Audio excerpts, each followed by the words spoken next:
Au tout début, avant que quoi que ce soit d'autre n'existe, il n'y avait que Dieu. Ensuite, Dieu a décidé de créer le monde.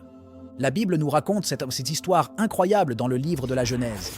Le premier jour, Dieu a dit « Que la lumière soit », et la lumière est apparue, séparant le jour de la nuit. Dieu vit que la lumière était bonne. Le deuxième jour, Dieu a créé le ciel. Il a séparé les eaux sous le ciel des eaux au-dessus du ciel. Le troisième jour, Dieu a rassemblé l'eau sous le ciel en un seul endroit et la terre sèche est apparue.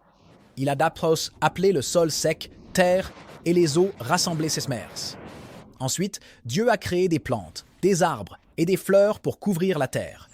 Tout commençait à avoir des couleurs et à être beau. Le quatrième jour, Dieu a créé le soleil pour briller pendant la journée, la lune et les étoiles pour éclairer la nuit. Il les a placés dans le ciel pour marquer les jours, les saisons et les années. Le cinquième jour, Dieu a rempli les mers de poissons et d'autres créatures aquatiques. Il a également créé des oiseaux pour voler à travers le ciel. Dieu a vu combien ils étaient merveilleux et leur a dit de se multiplier et de remplir les mers et les cieux. Le sixième jour, Dieu a fait des animaux de toutes sortes pour vivre sur la terre. Il y avait de grands animaux et de petits animaux, des animaux sauvages et des animaux gentils. Puis Dieu a fait quelque chose de très spécial. Il a créé des êtres humains, un homme et une femme. Il les a faits à son image et leur a donné le monde entier à gérer. Il leur a dit de s'occuper des animaux et des plantes et d'avoir des enfants pour que des gens peuplent la terre. Enfin, le septième jour, Dieu avait terminé son œuvre de création et il se reposa. Il bénit ce jour et le rendit saint parce que c'était le jour où il se reposa de toute son œuvre de création. C'est l'histoire de comment Dieu a créé le monde en 6 jours et s'est ensuite reposé le septième. C'est une histoire de comment tout a commencé et comment Dieu a fait notre monde avec tant de soin et de beauté. Au tout début, lorsque le monde était nouveau, Dieu a créé un magnifique jardin appelé Éden. Ici, Dieu a placé Adam et Ève, les 2 premières personnes, pour en prendre soin. Le jardin était un foyer parfait, plein de plantes et d'animaux merveilleux, et Adam et Ève pouvaient manger les fruits de tous les arbres, sauf un. Dieu leur a dit de ne pas manger de l'arbre de la connaissance du bien et du mal. Un jour, pendant qu'Ève se promenait dans le jardin, un serpent rusé et sournois lui parla. Ce n'était pas un serpent ordinaire, car il pouvait parler, et il était plus astucieux que n'importe quel autre animal que Dieu avait créé. Le serpent demanda à Ève, « Dieu a-t-il vraiment dit que vous ne devez manger d'aucun arbre du jardin ?» Ève répondit, « Nous pouvons manger des fruits des arbres du jardin, mais Dieu a dit, « Vous ne devez pas manger de fruits de l'arbre qui est au milieu du jardin, et vous ne devez pas le toucher, sinon vous mourrez. » Le serpent, voulant tromper Ève, a dit, « Vous ne mourrez certainement pas. Car Dieu sait que lorsque vous en mangerez, vos yeux s'ouvriront, et vous serez comme Dieu, connaissant le bien et le mal. » Ève regarda le fruit. C'était beau et avait l'air délicieux, et elle aimait l'idée d'être sage comme Dieu. Alors elle a pris du fruit et l'a mangé. Elle en a aussi donné à Adam, qui a aussi mangé.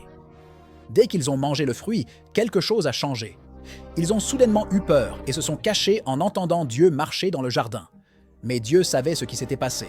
Il a demandé à Adam et Ève à propos de cela, et ils ont admis avoir mangé le fruit, mais ont blâmé le serpent et l'un l'autre. À cause de ce qu'ils ont fait, Dieu a dit que les choses ne seraient que plus difficiles pour eux en dehors du jardin. Ils ont dû quitter Éden et la vie ne serait plus parfaite. Mais Dieu leur a aussi fait des vêtements en peau d'animal, montrant qu'il se souciait toujours d'eux. Le serpent a également été puni. Il a été chassé du jardin et maudit à ramper sur son ventre et à être un ennemi des humains dès lors. Dans le premier livre de la Bible, il y a une histoire de 2 frères, Caïn et Abel. Ils étaient les fils d'Adam et Ève, les toutes premières personnes. Caïn, l'aîné, était un agriculteur qui cultivait des cultures, tandis qu'Abel, le plus jeune, était un berger qui s'occupait des moutons.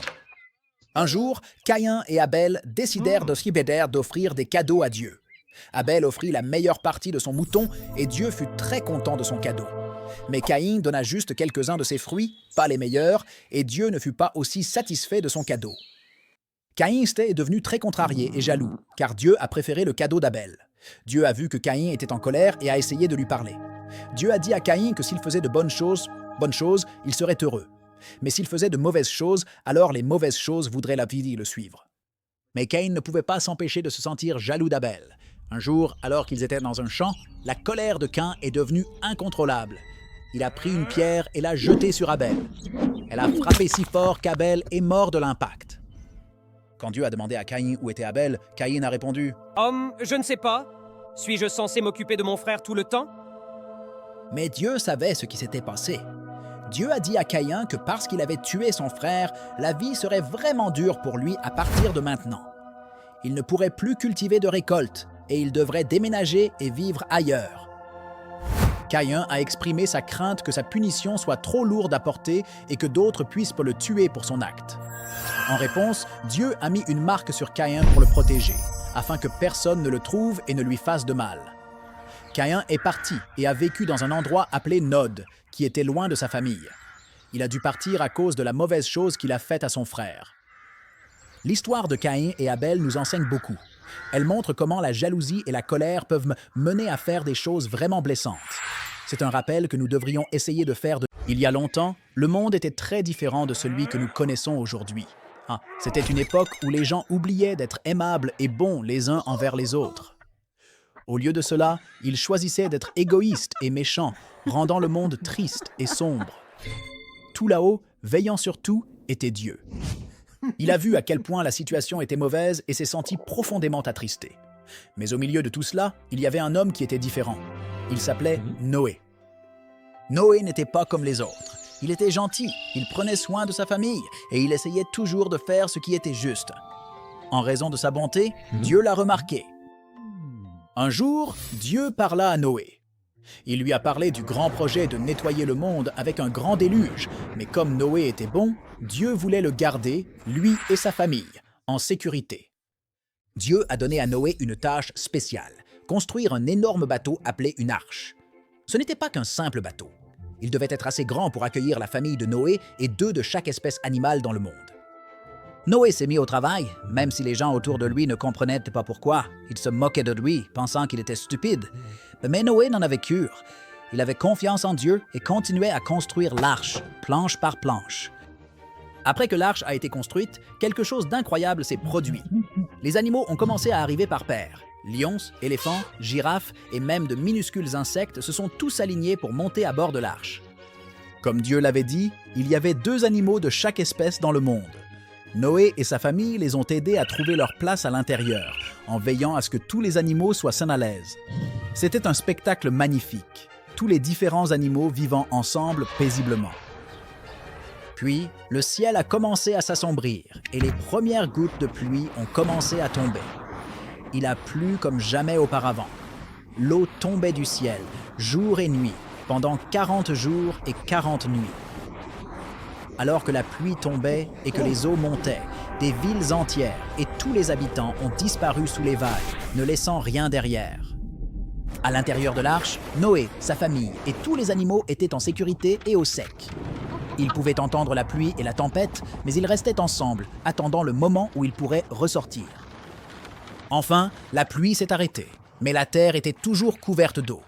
Noé devait découvrir s'il était sûr de quitter l'arche. Il a envoyé un corbeau, mais il est revenu, ne trouvant nulle part où se poser. Ensuite, il a envoyé une colombe, qui est également revenue. Noé a attendu un peu plus longtemps et a renvoyé la colombe. Cette fois-ci, elle a rapporté une feuille d'olivier, ce qui signifiait que les eaux se retiraient et que la vie recommençait à croître. Bientôt, l'arche s'est arrêtée au sommet d'une montagne. La terre était enfin assez sèche pour qu'ils puissent quitter leur grande maison en bois.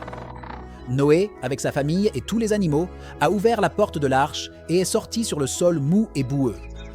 Ils ont étendu leurs jambes et ont pris de grandes respirations d'air frais. Le monde avait l'air propre et neuf, comme une page blanche prête à être remplie d'histoire. Les fleurs ont commencé à fleurir et les arbres ont recommencé à pousser hauts et verts. Alors que Noé et sa famille se tenaient sur la terre fraîche, Dieu parla à nouveau à Noé. Il fit une promesse très spéciale. Dieu promit qu'il n'enverrait jamais un déluge pour couvrir toute la terre à nouveau. Et comme signe de cette promesse, il mit un arc-en-ciel dans le ciel. Il était lumineux et coloré. Il était une fois, après qu'une grande inondation eut nettoyé la terre, les gens parlaient la même langue partout.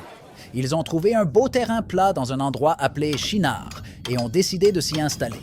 Imaginez que tout le monde soit voisin, se comprenne parfaitement comme une grande famille. Un jour, les gens ont eu une grande idée. Construisons une ville avec une tour qui atteint le ciel. Elle sera si haute qu'elle touchera les nuages, ont-ils dit, impatients de commencer. Ils ont utilisé des briques au lieu de pierres et du goudron collant comme colle.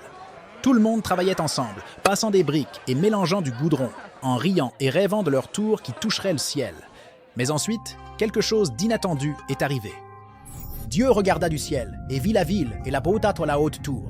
Regardez-les, parlant tous la même langue, travaillant ensemble sur ce grand projet. S'ils peuvent faire cela, ils penseront qu'ils peuvent tout faire. Ils oublient que que certaines choses sont réservées à Dieu seul. Alors, Dieu décida de changer un peu les choses.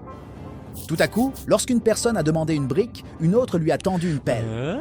Quand quelqu'un avait besoin de plus de goudron, il recevait un seau d'eau à la place. C'était comme si tout le monde avait commencé à parler par énigme. Confus et frustrés, ils ne pouvaient plus travailler ensemble. La tour qui était censée atteindre le ciel est restée inachevée. Parce qu'ils ne pouvaient pas se comprendre, les gens ont commencé à s'éloigner, formant de plus petits groupes avec ceux avec qui ils pouvaient communiquer. Ces groupes ont voyagé loin et large, trouvant de nouveaux endroits pour vivre. La grande famille était dispersée à travers le monde, chaque groupe parlant sa propre nouvelle langue. Ils ont voyagé loin vers des endroits où personne n'avait jamais vécu auparavant. Chaque groupe a trouvé de nouvelles terres, avec des montagnes, des rivières et des forêts. Ils ont construit de nouvelles maisons en utilisant ce qu'ils avaient appris, mais cette fois, ils ont respecté leurs limites. Le monde était rempli d'un arc-en-ciel de langues, chacune aussi belle et complexe que la suivante. Dans ces terres nouvelles, la vie des gens prenait de nouvelles couleurs et formes. Ils portaient des vêtements différents, chantaient des chansons différentes et racontaient-nous des histoires différentes sous les étoiles. Les enfants ont grandi en apprenant à dire bonjour et je t'aime dans leur propre langue spéciale. Ils ont appris de la terre et des animaux et ils ont célébré les saisons à leur manière. Au final, l'histoire de la tour de Babel nous montre qu'il est important de se rappeler que nous ne sommes pas tout-puissants et que Dieu a des plans que nous pourrions ne pas comprendre. Dieu nous a tous fait différents, avec de nombreuses langues et modes de vie, rendant le monde plus intéressant. Quand nous apprenons à écouter et à nous comprendre, nous construisons non seulement des bâtiments, mais aussi des amitiés sur lesquelles Dieu sourit.